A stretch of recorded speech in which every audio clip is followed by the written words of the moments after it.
the ada, the ede, the ed, the odo and the ede። ኤ አ ተብሎ ነው የሚነበበው። ኢ ደግሞ ኤ ነው። አይ ኢ ነው። ኦ ኢዝ ኦ።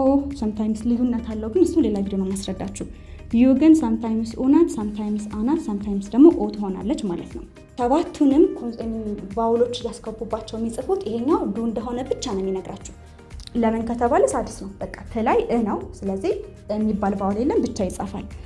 ቲአይኦኤን ኤስአይኦኤን እነዚህ ሽን ናቸው። ኦሪጅን ፕሪንቲንግ ጻፊ አላችሁኝ። ስጽፍ ትሪንቲንግ አይደለም፣ ትርኢንትኢንግ። በቃ ሰላም እንዴት ናችሁ የኔ ተማሪዎች? በዛሬ ቀን የማሳያችሁ ወይም በዛሬው ቪዲዮ የማሳያችሁ ዛሬ የማሳያችሁ ስትጽፉ እንግሊዝኛ ስትጽፉ መጠቀም ያለባችሁን ሜተድ ወይም ቲፕ ነው። ይሄ ቪዲዮ ፓርት 2 ነው።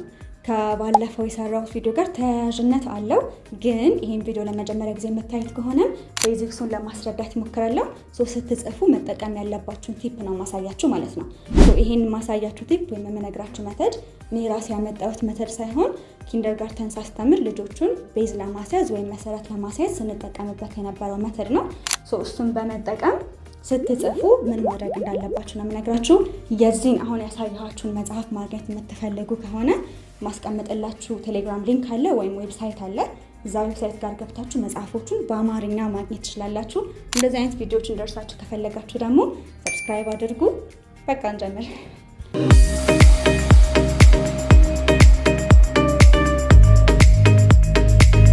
ይኸውላችሁ መጀመሪያ መታወቅ ያለበት ነገር ሁል ጊዜ ነው የምነግራችሁ፣ ቫውሎቹ ሾርት ሳውንድ እና ሎንግ ሳውንድ አላቸው።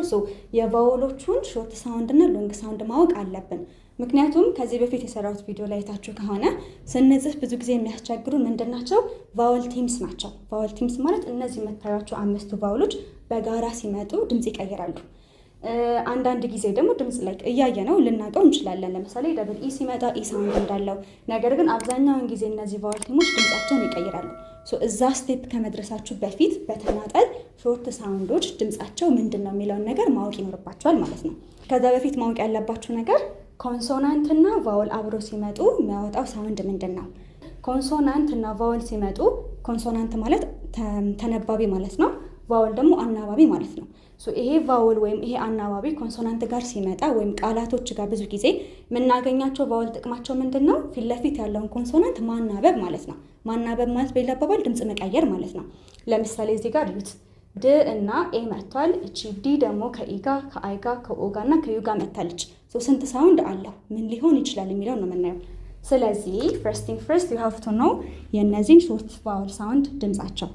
ኤ አ ተብሎ ነው የሚነበበው። ኢ ደግሞ ኤ ነው። አይ ኢ ነው። ኦ ኢዝ ኦ። ሰምታይምስ ልዩነት አለው ግን እሱ ሌላ ቪዲዮ ነው ማስረዳችሁ። ዩ ግን ሰምታይምስ ኦ ናት፣ ሰምታይምስ አ ናት፣ ሰምታይምስ ደግሞ ኦ ትሆናለች ማለት ነው። ዩ ሰምታይምስ ኦ ናት፣ ሰምታይምስ አ ነች፣ ሰምታይምስ ደግሞ አ ትሆናለች ማለት ነው። ስለዚህ ይሄን ካወቃችሁ በኋላ ቀጥታ የምንሄደው ምንድን ነው? ይሄ ድ እና አ ዳ ነው የሚሆነው። አያችሁ በአማርኛ አንድ ሳውንድ አለው። ምን የሚል? ዳ የሚል ሳውንድ አለው። ኢን እንግሊሽ ግን ስፔል ሲደረግ 2 ነው። ስለዚህ ብዙ ጊዜ አሁን ዳ ሲባል ወይም ዴ ሲባል ወይ ዴ ሲባል ወይ ዶ ወይ ደ በምንልበት ጊዜ ብዙ ጊዜ ተማሪዎች አንድ ፊደል ነው የሚጽፉት፣ አንድ የእንግሊዝኛ ፊደል። እንደዛ ሳይሆን መነጣጠል አለብን። እንዴት ነው የምንነጣጥለው? እንዳለ የሚታዩን ኮንሶናንቶች ሳውንዳቸው በምንድን ነው? በሳድስ ነው ብለን ነበር። ሳድስ ምን ማለት ነው? ስድስተኛው የትኛው ጋር? አማርኛው ጋር። ለምሳሌ ደ ዱ ዲ ዳ ዴ ድ ዶ አይደለ? ድ ምንድን ነው? 6ኛው ነው። ለምንድን ነው ኮንሶናንቶቹ በሙሉ በተናጠል ተጽፈው ሳድስ ሳውንድ ያላቸው? አሁን ሰምታችሁ ከሆነ ድ ነው። ድ ድ ድ ውስጡ ጋር ምን ሳውንድ አለ? እ የሚል ሳውንድ አለ። እ የሚባል ቫውል ደግሞ የለም። ለዛ ኮንሶናንቶቹ በሙሉ በምን ይሆናሉ? በሳድስ ይሆናሉ ማለት ነው። ይሄንን ሳነባው ዳ እንደሆነ እኮ ታውቃላችሁ። ስትጽፉ ግን እሱ አይደለም የሚያገለግላችሁ። ስንጽፍ ድአ መሆኑን ነው ማወቅ ያለብን። this is ድአዳ፣ ድኤዴ፣ ድኢዲ፣ ድኦዶ ኤንድ ድአደ። ወይም ደግሞ እቺ ዩ እንደነገርኳችሁ ወይ ኦናት ወይ አነች ወይም ደግሞ አንዳንድ ጊዜ አ ትሆናለች። ስለዚህ ይሄ ዳ ሊሆን ይችላል። ናት ኦንሊ ዱ ዳ ሊሆን ይችላል። ለዛ ነው አሁን አማርኛ በእንግሊዝኛ ተብሎ ፊደላቶቹ ይሄ ሀ እስከ ፐ ሰባቱንም ቫውሎች እያስገቡባቸው የሚጽፉት ይሄኛው ዱ እንደሆነ ብቻ ነው የሚነግራችሁ። ስለዚህ ሁል ጊዜ ዱ ሲባል ይሄን እንጽፋለን። ነገር ግን እችኛዋን በእንግሊዝኛ ቃል አንዳንድ ጊዜ ደ ልናረጋት እንችላለን። መቼ ነው የሚለውን ነገር የአማርኛ ፊደል ስንተረጉሙ ስለማያመጣልን ለዛ ነው ይሄኛውን መተት ተጠቀሙ ያልኳችሁ ማለት ነው። እሺ ይሄንን ዲ በቢ ብተካው ኑሮ ምን አይነት ሳውንድ ይኖረዋል? በአባ፣ በኤቤ፣ በኢቢ፣ በኦቦ ኤንዲሲስ በአበ እነዚህ ቆዩ።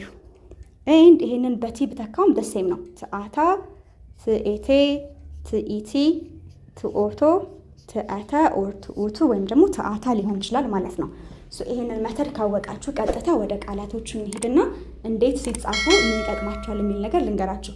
በት ቢፎር ዳት አንዳንድ ቃላቶች ይቀየራሉ። ለምሳሌ ሲክ ነው ብለናል። አበከደ ላይ ሲክ እንደሆነ ነገር ያለው እንደሆነ የማታውቁ ከሆነ ይሄ ቪዲዮ ትንሽ ሊያወዛግባችሁ ስለሚችል ሂዱና ያበከደ ቪዲዮ 2 ቪዲዮ አለ፣ አይታችሁ ተመለሱ።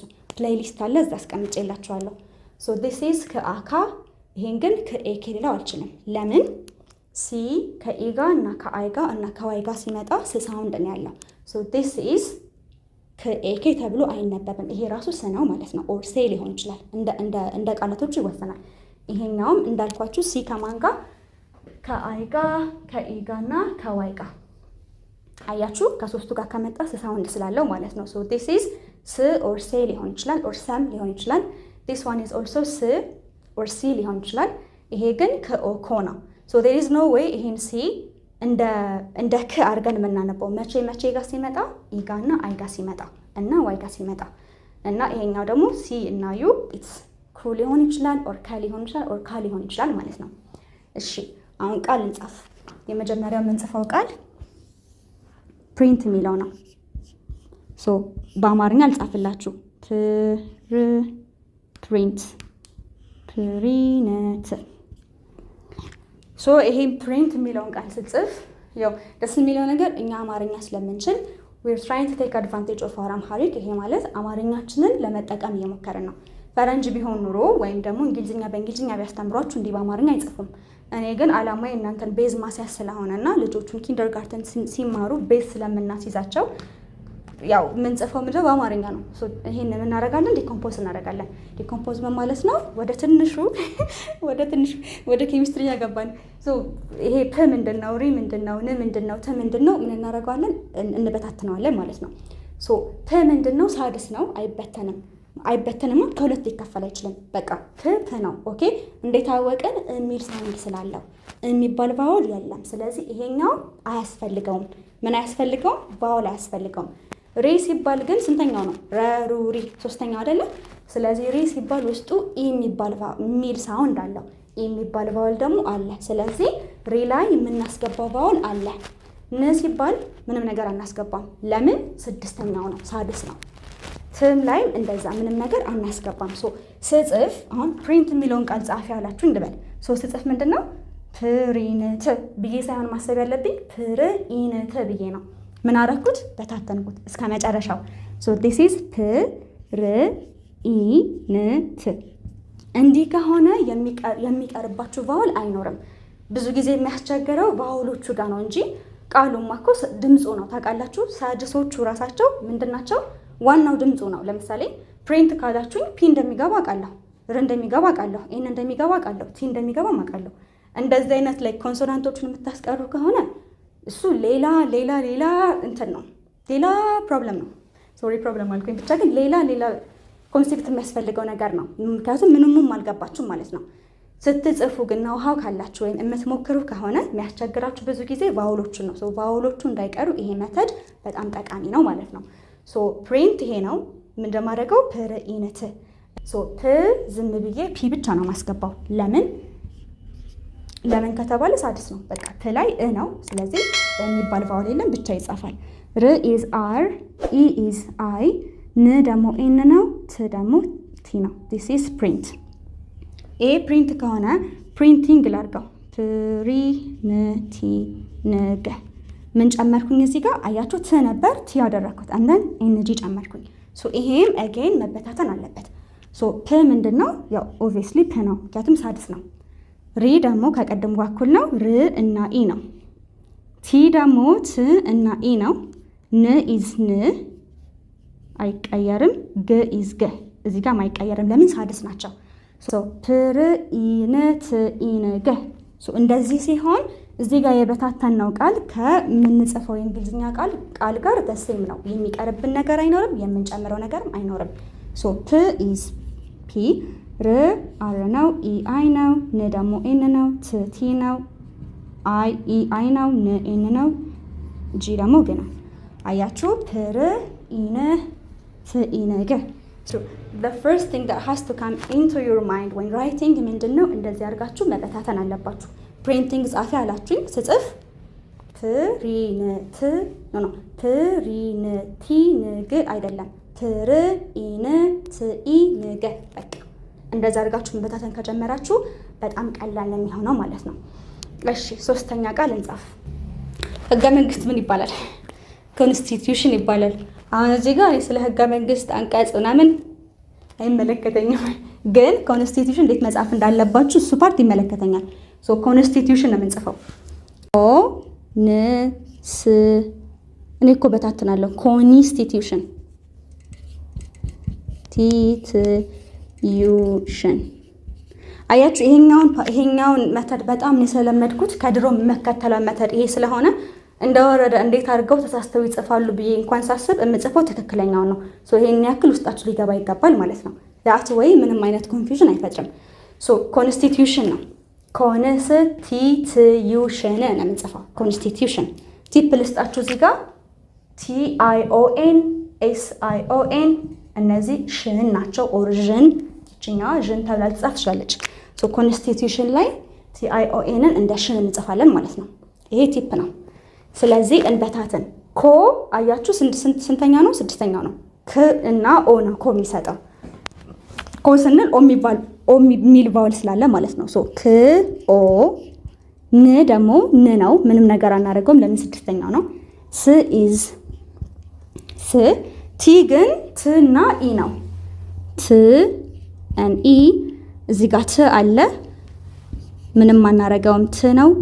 ዩ ኢዝ ዩ አድርገን እንጻፈው። ዩ ነው፣ ግን አንዳንድ ቃላቶች ላይ ዩ ማድረግ አለብን። ለምሳሌ ኮንስቲቱሽን ላይ ዩ ነው የምናደርገው። ሽን እንደነገርኳችሁ ያንን ነው የምንጠቀመው። ሽ እና ን ሳድሶች ናቸው። እንደገርገን እንጻፍ። ሶ አያችሁ ረጅም ነው። ሶ አንድ ቲፕ ደግሞ ልጨምርላችሁ። አንድ ቃል ሲጻፍ ብዙ ጊዜ በአንድ ሩል አይደለም። እዚህ ጋር አሁን 3 ሩሎች አሉ። አንደኛ ሾርት ቫውል ሩል አለ። ሁለተኛ ዩን እንደ ዩ የምንጠቀምበት ሩል አለ። ሶስተኛ ደግሞ ሽን እንደ ቲአኤን የምንጠቀምበት ሩል አለ። ሶ የእንግሊዝኛ ቃላቶች ትሪኪ የሚሆኑት አንድ ነገር እኛ ነግረናችሁ ሁለተኛ ደግሞ ሄዳችሁ ልታጠኑ ስትሞክሩ ወይም ደግሞ ሌላ ቪዲዮ ላይ ስታገኙን የምንለው ሩል ይለያያል። ኮዝ እንደዛ ነው ህጋቸው። አሁን እዚህ ጋር እንደነገርኳችሁ ኢን እንደ ኤ ተጠቀሙ ብያችሁ ሳምታይምስ ምን አድርገን አነበብናት? ደግሞ እንደ አ አድርገን አነበብናት። አያችኋ? ለምሳሌ ቀለል ያለ ኤግዛምፕል ስጣችሁ። ሰላም አይደለ? ሰ አያችሁ? ኢን እንደ አ ተጠቀመን። ሶ እንደዚህ አይነት ብዙ እንትኖች አሉ። ስለዚህ የምንላችሁ ፈልጌ ነው ስታጠኑ ቃላቶቹ በተቻላችሁ መጠን ፋሚሊያር ሁኑ፣ ወይም ቃላቶቹ ጋር መታወቅ ያስፈልጋቸዋል ማለት ነው። ስለዚህ ኮንስቲቱሽን ጋር እንሂድ።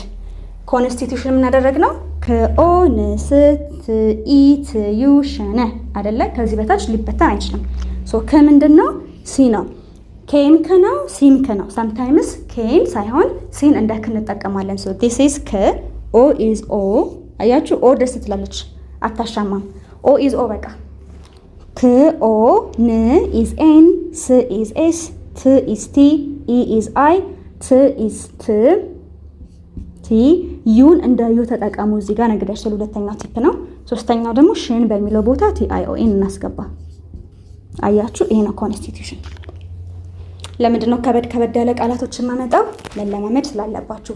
ቀለለም ረዘመም ማለት ፊደሉ ረዘመ ቃሉ ረዘመ ወይም አጠረ ኮንሴፕቱን እስከያዛችሁ ድረስ እና ቃላቶቹ ጋር እስከተዋወቃችሁ ድረስ በጣም ቀላል ነው የሚሆነው ማለት ነው። ሶ አጥፍቼ ትንሽ ቃላቶች እንጨምር። ሶ አሁን ደግሞ 3 ቃላቶችን ጨምርና ይበቃናል። ትለማመዳላችሁ ራሳችሁ። ሶ የመጀመሪያው አሁንም ማሳያችሁ ብለንደር ማለት ጁስ መፍጫ ማሽን ማለት ነው። ሶ ፋኒ ፋክት ልንገራችሁ። አሁን ምን እንዳደረግን ታውቃላችሁ? እዚህ ጋር የሆነ ቃል ጽፌ ነበር፣ ግን ሩሉን አላስተማርኳችሁ፣ አጠፋሁት። ምክንያቱም ሌላ ላበዛባችሁ ስለሆነ አምስተኛን አጠፋን። የነበረውን ቃል ቀይረን ምን አረግ ነው? ብለንደር አረግ ነው። ይሄ ቀላል ነው። ቀደም ምን ብያችሁ ነበር? ኢን እንደ አ ተጠቀሙ ብያችሁ ነበር አይደለ? ይሄኛው ሂንት እሱን እንደዛ ውሰዱና ብለንደር ሲሆን ብ ኢዝ ብ፣ ለ ኢዝ ል አ፣ ን ኢዝ ን፣ ደ ኢዝ ድ አ እና ር ኢዝ ረ። ምክንያቱም ስድስተኛ ነው አይቀየርም። አያችሁ ብለንደር ሲባል እንደዚህ ነው የሚጻፈው ማለት ነው። በብ ቦታ ምን ተካላችሁ? በል ቦታ ምን ይተካል? በአ ቦታ ምን ይተካል? በን ቦታ ምን ይተካል? በድ በሁሉም ቦታ ምን ይተካል ነው። በብ ቦታ ቢ ነው የሚተካው። ል ኢዝ ኤል፣ አ ኢዝ ኢ፣ ን ኢዝ ኤን፣ ድ ኢዝ ዲ፣ አር የሚለው ቦታ ላይ ደግሞ ኢአር ተኩ ማለት ነው። ዲስ ኢዝ ብለንደር። አሁን ብዙ ጊዜ ሰዎች ብሌንደር ወይም ብሌንደር አድርገው ሊያነቡ ይችላሉ። ነገር ግን ኢ እንደ አ ስለምትነበብ ሳምታይምስ ዲስ ኢዝ ብለንደር። እሺ ወደ መጨረሻ ቃላችን እንሂድ። ራዮነ። አሁን እዚህ ጋር መቀየር አይጠበቅብንም ቃል፣ ምክንያቱም ይህን ሁሉ የነገርኳችሁ ህጎች አሉበት እዚህ ጋር። ቀላል ቃል ነው። ክራዮን በክ ቦታ ምን ይገባል? በራ ቦታ ምን ይገባል? በዮ ቦታ ምን ይገባል? በን ቦታ ምን ይገባል? ከ ኢዝ ክ አይቀየርም ስድስተኛው ስለሆነ። ራ ደግሞ ርና አ ነው። ዮ ኢዝ ይና ኦ፣ ይ እና ኦ፣ ን ኢዝ ን። በጣም ቀላል ነው። ክ በሚለው ቦታ ላይ ሲያስገቡ ራ ኢዝ ር፣ አ ኢዝ ኤ፣ ይ ኢዝ ይ፣ ኦ ኢዝ ኦ፣ ን። ዲስ ኢዝ ክራዮን። ሪቫይዝ ላድርግላችሁ። ብለንደር ሲጻፍ ብል አን ድ አር ማለት አለብን። ክራዮን ሲጻፍ ደግሞ ክር አ ይ ኦን ብለን ከጻፈን የሚቀርብን ቃል የለም ማለት ነው። ብል ብል አ ን ድ አር ኢዝ ብለንደር፣ ክር አ ይ ኦን ኢዝ ክራዮን ማለት ነው። ጋይስ ይበቃል። 6 ቃላቶች አካባቢ አጽፌያችኋለሁ። በቻልኩት መጠን የማመጣቸውን ቃላቶች ባስተማርኳችሁ ህግ መሰረት እንዲሄዱ ማድረግ ስላለብኝ በቻልኩት መጠን ሞክሬያለሁ። ኮዝ እንደነገርኳችሁ አንድ ቃል በብዙ ህግ ነው የሚሰራው። ስለዚህ ዲስ ኢዝ ኢት። አይ ሆፕ የሆነ ጠቃሚ ነገር አግኝታችሁበታል ብዬ አስባለሁ። በአካልም ኦንላይን ለመማር የምትፈልጉ ካላችሁ ታች ባለው ስልክ ቁጥር ደውሉልኝ። እነዚህን መጽሐፎች በእንግሊዝኛም በአማርኛም የተጻፈው ደግሞ ከፈለጋችሁ ዌብሳይቱ ጋር መሄድ ትችላላችሁ። ከፈለጋችሁ ቴሌግራም ቻናሉ ጋር መሄድ ትችላላችሁ። እዛ ጋር ታገኛችኋላችሁ። አይ ዊል ሲ ዩ ኦን ዘ ኔክስት ቪዲዮ ባይ